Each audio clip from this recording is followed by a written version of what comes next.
Hi friends, welcome back to ஆன்மீக வழிகாட்டி. இன்னைக்கு நம்ம பார்க்க போகிற வீடியோ என்ன பார்த்தீங்கன்னா, அமாவாசை கிருத்திகை முருகர் வழிபாடு பற்றி தான் பார்க்க போகிறோம்.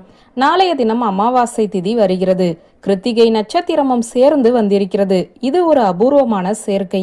இந்த நாளில் கிருத்திகைக்கு சாப்பிடாமல் விரதம் இருப்பவர்களாக நீங்கள் இருந்தால் உங்களுக்கு ஒரு ஆன்மீகம் சார்ந்த தகவல்.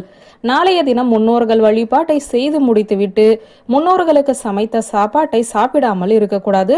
நாளை ஒரு நாள் நீங்கள் முன்னோர்களது வழிபாட்டை முடித்துவிட்டு மதிய உணவு எடுத்துக்கொண்டு கிருத்திகைக்கு முருகப்பெருமான் வழிபாட்டை மேற்கொள்ளலாம்.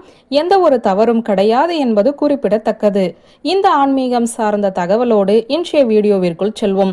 அதிசக்தி வாய்ந்த இந்த அமாவாசை நாளில் குல தெய்வத்தின் ஆசீர்வாதமும் முன்னோர்களின் ஆசீர்வாதமும் நமக்கு பரிபூரணமாக இருக்கும். இந்த நாளில் அந்த முருகப்பெருமானின் ஆசீர்வாதமும் சேர்த்து நாம் வாங்க வேண்டாமா? நாளை மாலை 6 மணிக்கு மேலாக தினை மாவால் மாவிளக்கு செய்து அதில் நெய் ஊற்றி பஞ்சுத்திரி போட்டு தீபம் ஏற்றி அந்த விளக்கிற்கு முன்பாக அமர்ந்து இந்த மந்திரத்தை 108 முறை சொல்லிவிட்டாலே போதும். வாழ்க்கையில் நீங்கள் ஜெயித்து கொண்டே செல்லலாம்.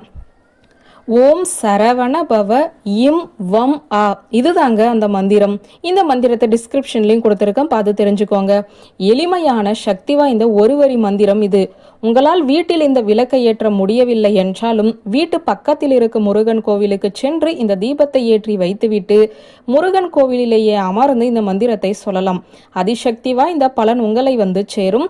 தீராத கடன் சுமை, தீராத பண கஷ்டம், தீராத உடல் உபாதைகள், குழந்தைகளுடைய படிப்பில் பிரச்சனை, கணவன் மனைவிக்குள் ஒற்றுமை இல்லை, குழந்தை பாக்கியம் வேண்டும் என்று உங்களுடைய வேண்டுதல் எதுவாக இருந்தாலும் அது கூடிய விரைவிலேயே பலிக்கும்.